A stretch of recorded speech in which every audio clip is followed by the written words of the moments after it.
dualitas ini menjadi bagian tak terpisahkan dari manusia secara umum. Jadi setiap orang dengan dualitas ini bisa punya kecenderungan untuk bertindak dengan kasih, dengan kebijaksanaan, dengan kebenaran yang sejati.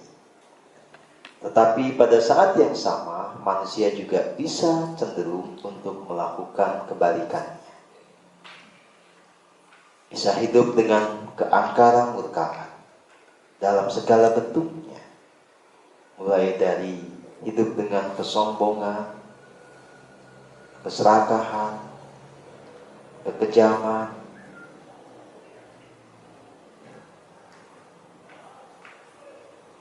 dan segala watak angkara lainnya. Jadi secara umum manusia itu selalu ada di persimpangan. Terkait dengan dualitas ini, yang perlu kita pahami adalah bahwa ia mengejawantah. Di satu sisi menjadi benih-benih keilahian, di sisi lain dia mengejawantah sebagai benih-benih keangkaran murkaan. Nah, sikap kita itu akan menentukan benih mana yang tumbuh. Benih-benih keangkaran murkaan ini akan muncul ke permukaan. Dia akan meliputi pikiran kita, terejawantahkan dalam kata-kata dan tindakan kalau kita tidak ada di dalam keheningan yang sepenuhnya. Jadi kalau seseorang membiarkan dirinya konsisten ada di dalam ketidakheningan, dia membuka portal di dalam kesadarannya dengan benih-benih keangkaran murkaan ini. Tanpa seseorang sepenuhnya itu terhubung kepada Sang Roh Kudus sebagai sumber kasih murni, maka pasti ada celah yang terbuka, sehingga nanti yang namanya watak angkara murka ini itu muncul ke permukaan dan menguasai diri kita. Nah, ketidakheningan ini salah satu manifestasinya juga adalah kebanyakan pikir, ya. Jadi kita membiarkan pikiran ini melayang ke sana kemari atau membiarkan pikiran ini sibuk dengan prasangkanya.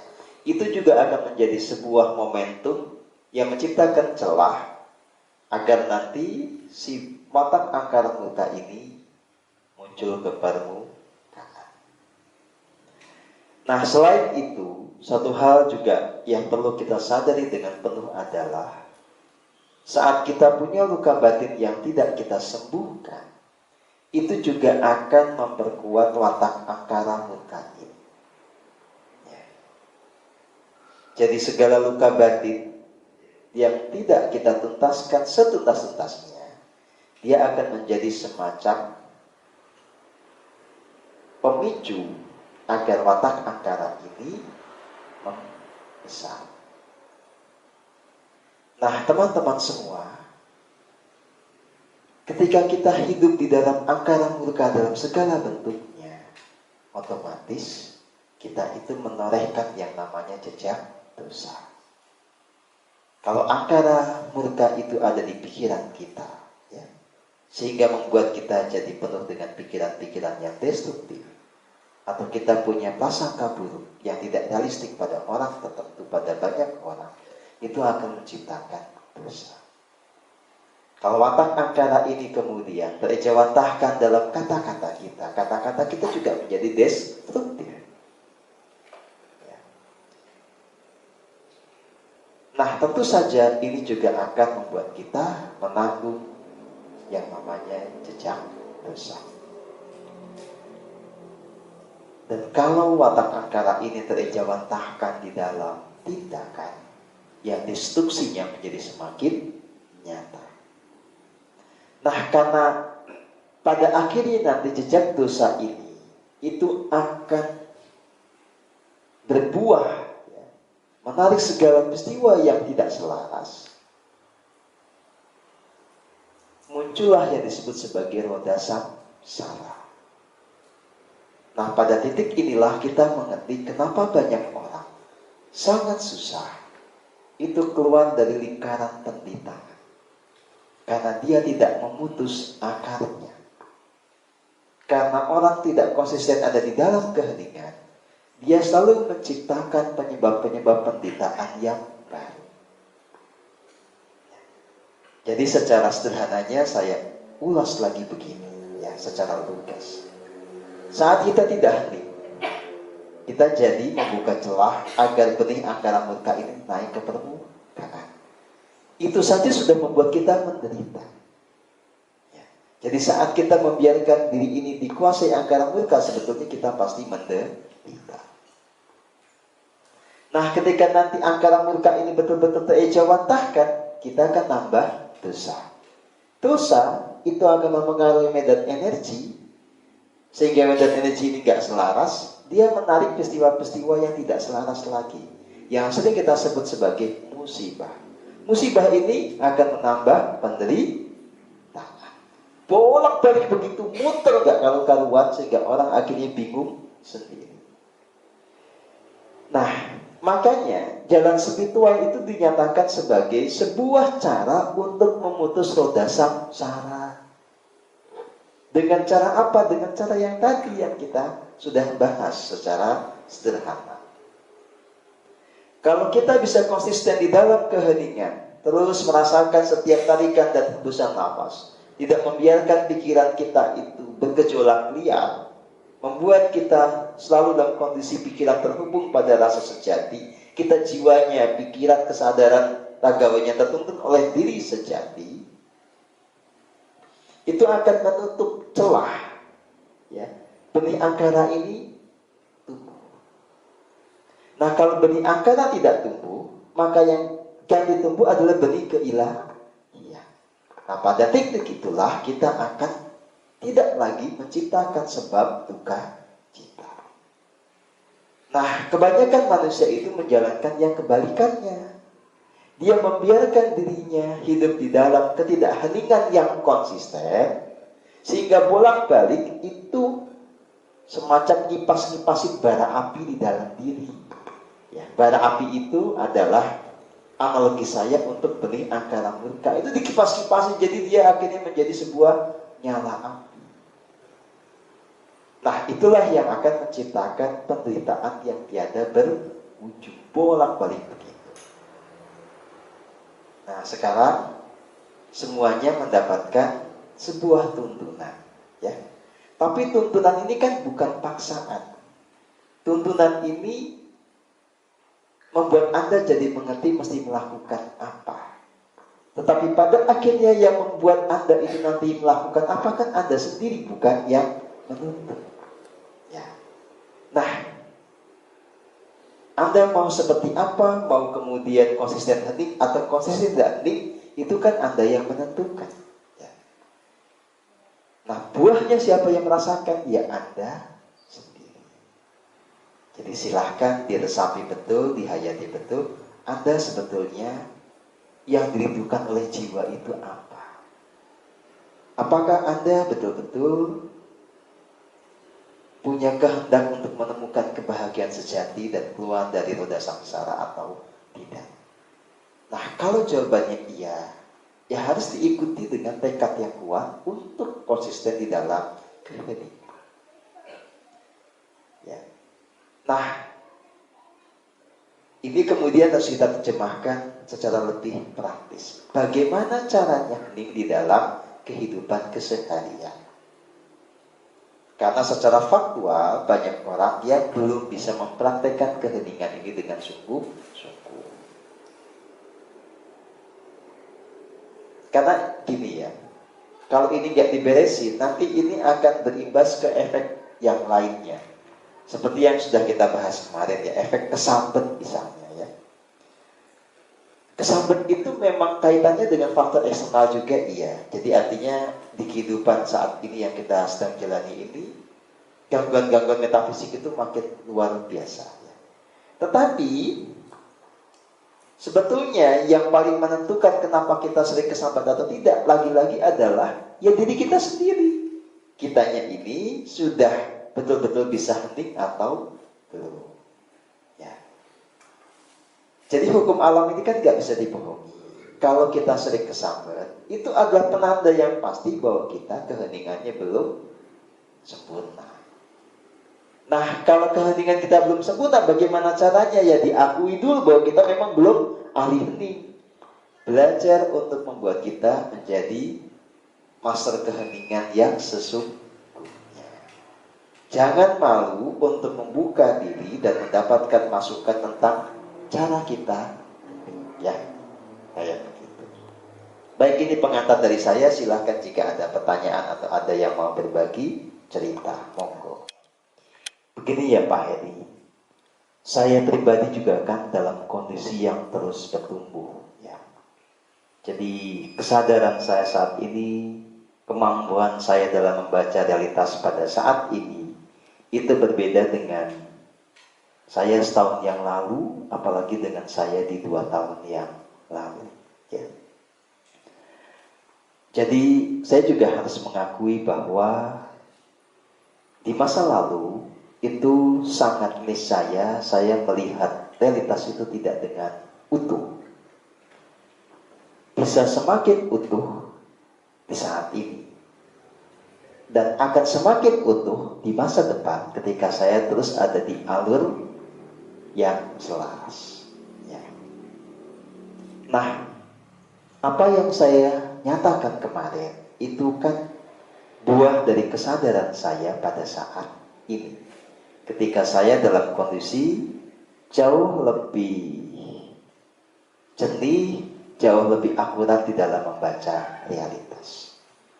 Nah, di masa-masa lalu, itu seringkali saya hanya membaca kondisi, tanda kutip ya, permukaan, dan dengan batasan waktu. Contoh misalnya gini. Pak Heri dulu kan suka saya baca atau Pak Heri bertanya dan saya jawab. Nah, ketika saya membaca itu kan biasanya Pak Heri habis ikut kajian atau habis ikut workshop atau apapun yang sebangsa itu. Dimana pada saat itu semua orang itu seperti mobil itu habis dicuci. Ya. Sehingga ketika saya ditanya, saya menjawab berdasarkan kondisi itu. Umumnya akan diberi jawaban yang indah, mengacu pada kondisi jiwa saat itu, karena pada saat itu pasti Pak ini juga rasa damai, ayam tentrem, kan begitu. Nah, saya tidak terlalu, tanda kutip bahasa Jawa ini, gagas dengan segala sisi gelap yang masih terpendam, yang belum muncul ke permukaan pada saat itu. Oke, Pak Heri, ya. Jadi saya hanya melihat pada momen itu dengan mengabaikan apa yang ada di subconscious mind dan unconscious mind, Pak Heri sedang ada di surga. Kira-kira gitulah ya. Seringkali saya menyatakan penilaian pada saat itu dengan cara demikian. Ya. Nah, pada saat ini saya membacanya lebih holistik, lebih utuh. Jadi kalau saya ditanya, saya ada di level kesadaran berapa atau di elusi berapa, itu saya tidak lagi hanya membaca Anda pada saat ini, tidak hanya melihat apa yang ada di conscious mind, tapi juga langsung menyelami apa yang ada di subconscious mind dan unconscious mind. Sehingga ya bisa jadi jawaban emosinya itu berbeda dengan yang dulu saya sampaikan. Padahal sebetulnya secara keseluruhan Pak Heri sudah meningkat dibandingkan zaman dulu. Tapi kenapa emosinya malah turun? Ya, gitu. Jawabannya ya tadi, karena saat ini saya melibatkan atau juga memperhitungkan faktor yang ada di lapisan kesadaran yang lebih dalam. Sehingga kalau masih ada duka batin, ya, masih ada watak angkara yang terpendam, walaupun kemudian kita saat itu sedang happy, itu tetap dihitung. Nah, ketika saya kemarin menyatakan itu, bahwa yang betul-betul bisa masuk surga itu sedikit, demikian latarnya Pak Heri. Jadi orang yang telah menuntaskan PR-nya, menyelesaikan segala sisi gelap di semua lapisan kesadarannya, itu baru sedikit. Kalau yang bisa dia merembes, dia ngapung ke langit, itu banyak. Ya. Kalau dia menemukan bahagia damai saat meditasi bersama saya, itu sih gak usah dihitung karena banyak. Oke? Apalagi ketika dia meditasi dengan saya, kan saya melimpahkan energi yang besar. Ya. Bahasa teknisnya saya memboosting. Hanya yang banyak aja lah yang nggak bisa merasakan itu. Tapi kan secara umum pasti kalau meditasi bersama saya itu langsung pada waras kan gitu. Waras mendadak. Ya. Tetapi soal menyelesaikan segala sisi gelap itu hal yang berbeda. Gitu. Itu yang butuh proses lebih panjang. Oke, itu Pak Heri ya. Maka ya silakan. Berarti yang masih banyak PR-nya itu sudah bisa ngaku saya sudah tercerahkan. Loh, kalau itu namanya juga ngaku-ngaku kan boleh. Ya, orang ngaku-ngaku kan bebas. Tapi kan kenyataan tidak pasti sama dengan yang diaku-aku. Nah, kalau di dalam perkumpulan atau persaudaraan kita, tentu saja ya, yang bisa secara akurat memberikan penilaian siapa yang tercerahkan kan tentunya saya dong. Ya. Kalau ada orang yang ngaku-ngaku kan itu namanya pengakuan sendiri. Sudah validasi belum ke saya? Saya yang kemarin maaf Pak, disebut banyak yang tidak masuk surga itu berarti belum tercerahkan. Loh ya iyalah. Jadi gini loh ya. Kalau hanya merasakan bahagia yang mendalam sesaat, itu tidak berarti tercerahkan. Dia hanya menemukan momentum pencerahan sesaat. Itu hal yang berbeda, Pak. Yang betul-betul tercerahkan itu adalah siapapun yang telah tuntas mengerjakan PR-nya, membereskan PR-nya dengan nilai cum laude. Bukan sekedar ngerjain nilainya jelek, tetap aja nggak lulus kan gitu, Pak. Jadi yang betul-betul tercerahkan itu adalah siapapun yang telah bisa membereskan, mulai dari luka batin, ya, watak angkara, segala ilusi, jejak dosa dan jeratan kuasa kegelapan. 5 variabel itu. Di semua lapisan kesadaran. Ya, di semua lapisan tubuh. Jadi kalau dibuat matriks itu jadi banyak gitu Pak, bisa 21 kali ya. Ada saja satu yang nggak beres, nggak tercerahkan. Oke? Nah, sementara secara faktualnya saya semakin utuh gambarannya untuk mencapai dimensi 12 saja itu beres semua. Oke. Nah makanya kalau belum beres sampai dimensi 12 saja kagak akan bisa. Makanya saya bilang yang bisa masuk surga sangat sedikit gitu loh Pak. Ya, tapi juga nggak usah kemudian jadi senewan sendiri. Ini kan saya cuma menyampaikan sebuah hukum matematika semesta. Nah teman-teman, udah nggak usah mikirin, wah saya masih banyak PR-nya, nanti malah senewan ganteng ya. Udah santai aja. Lakukan yang bisa dilakukan dengan cara yang sebaik-baiknya. Oh, kasih murni itu akan nanti membereskan banyak hal gitu loh Pak. Kasih murni Tuhan dan kasih murni Anda itu nanti kalau gantung gitu ya, itu akan membuat segala kekurangan Anda juga terampuni. Ya gitu aja intinya. Oke? Satu. Saya jawab ya. Yang kedua, kasus Mas Komeng itu juga mencerminkan apa yang tadi saya jelaskan. Dulu ya, waktu masih rambut gimbal, kadang-kadang waras Pak. Ya. Karena yang sedang dominan itu kan kesadaran ragawinya, conscious mind-nya. Apa yang ada di subconscious mind ini belum muncul ke permukaan. Apalagi yang di unconscious mind itu belum muncul ke permukaan. Jadi kalau menggunakan teknik saya menilai orang pada saat itu, saya bisa mengatakan sudah tercerahkan di satu level kesadaran. Tapi kalau menggunakan metode saat ini sama sekali belum, karena masih ada PR di layer berikutnya. Nah, tapi kan Mas Komeng juga terus berproses dengan ketekunannya, terus membereskan semua layer itu. Sampai segala darkness yang ada di layer unconscious mind-nya itu juga bisa dikenali. Dia terdesak oleh energinya sendiri untuk muncul ke permukaan untuk dibereskan. Jadi kalau kita melihat bagaimana kondisi total dari Mas Komeng saat ini dengan kemarin, jelas jauh lebih bagus sekarang. Meskipun sekarang saya bilang dia belum tercerahkan. Paling tidak sudah lebih ganteng ketimbang yang kemarin. Promo bayar 10.000 loh Mas.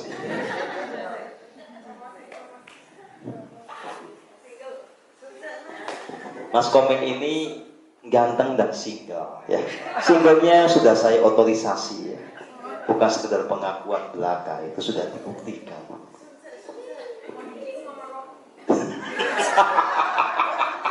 Ya, oke gitu ya Pak. Jadi saya juga perlu menjelaskan. Teman-teman yang dekat saya ya, yang memang sehari-hari bersama saya, itu juga belum tentu tercerahkan, nggak ada jaminan. Ya. Tapi saya membutuhkan keberadaan mereka untuk menjalankan tugas-tugas tertentu. Ya. Kan Mas Komeng tugasnya kan membereskan sistem, pijetin saya. Kan itu nggak harus tercerahkan Pak, kalau gitu. Yang penting nggak jahat aja. Yang penting mau bertumbuh. Tetapi kalau yang saya tugaskan membimbing, ya sudah pasti saya harus punya quality control. Ya. Saya harus memastikan ketika dia mengajar, dia kondisinya ya tercerahkan dibandingkan dengan yang diajar. Gitu. Tapi belum tentu yang ini sama dengan saya, enggak juga. Kan semua orang ada tahapannya masing-masing. Begitu Pak Eri ya. Jadi soal Mas Komeng yang kedua saya sudah jelaskan. Yang ketiga tadi nanya apa Pak? Sampai lupa gara-gara Mas Komeng. Untung nggak sampai ke 4 tadi. Jadi gimana Pak? Gini Pak, pertemuan yang lalu Bapak nyampaikan fakta tiba-tiba. Oh iya. Gini, soal memberkati ya. Kan kita ini harus punya sikap ketika ada sebuah peristiwa tertentu ya. Kan ini case-nya adalah kalau ada orang meninggal ya. Nah, banyak orang kan mengikuti tradisi, mengucapkan sesuatu berdasarkan tradisi itu ya. Misalnya dengan mengucapkan segala sesuatu yang berasal dari Tuhan kembali kepada Tuhan. Kalimat ini sih benar, tetapi ketika dia diterapkan kepada yang meninggal, kan belum tentu nyambung. Apa hubungannya coba? Ya. Sama saja dengan misalnya ketika kita menyatakan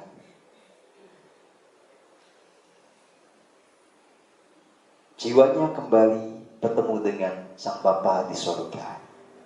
Ya. Itu niatnya bagus.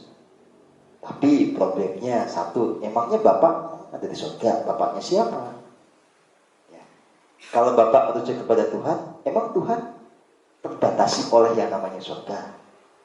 Emang dia tidak meliputi neraka? Emang dia tidak ada di neraka? Ya. Dan problem berikutnya adalah, emangnya yang meninggal masuk surga beneran? Tahu dari mana? Ya.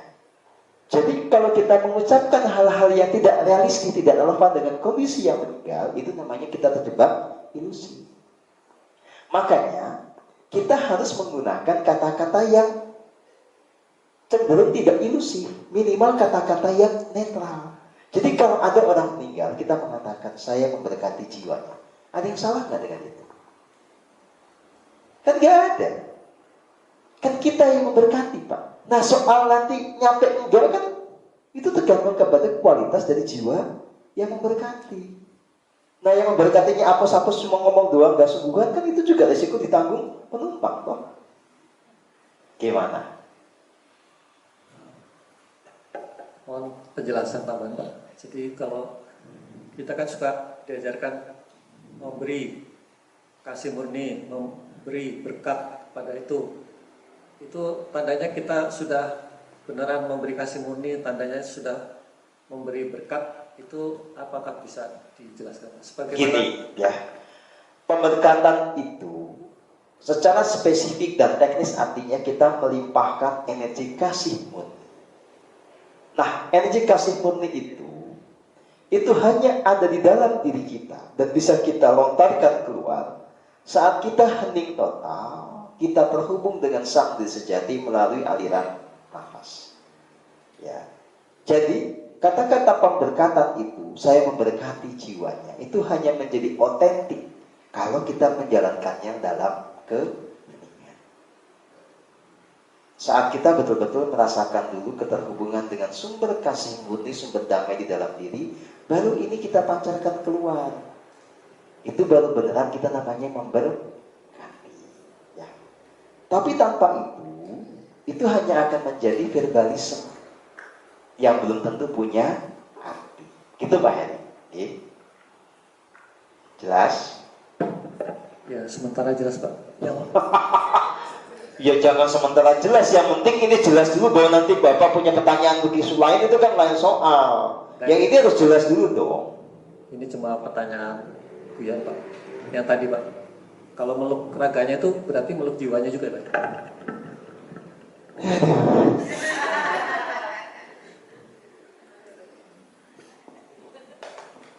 Ya belum tentu toh Pak. Kan ada orang ya yang itu melakukan sesuatu hanya karena kebiasaan tanpa penghayatan. Ya. Kan sama dengan tadi kita ngomong saya berkati, apakah mesti sungguh-sungguh? Ya belum tentu juga. Namanya orang bisa ngomong tanpa penghayatan kan. Sama aja, memeluk raga itu belum tentu dibarengi dengan sebuah kondisi kesiapan jiwa untuk memeluk jiwanya juga. Sebaliknya ada orang tidak memeluk raganya, tapi dia memeluk jiwanya, kan bisa juga. Ya, gitu Pak Heri. Oke? Tapi meluk raga belum tentu, tapi bisa. Ya belum tentu lah. Bapak aja bisa meluk isi sambil ngambek kan, ayo. Aku aja kan. Itu kan namanya kita memeluk badan, tapi jiwanya mantel. Jiwanya tidak meluk jiwanya dia. Ya. Oke, clear? Kita aja bisa salaman. Ini wajah senyum ini nih, mati lu kan bisa. Ayo, gimana itu? Ya. Makanya kan yang betul-betul ya merupakan kebajikan murni, kebajikan sejati itu harus konsisten, semuanya tuh utuh gitu loh. Raganya sama dalamnya, jiwanya itu ikut terlibat.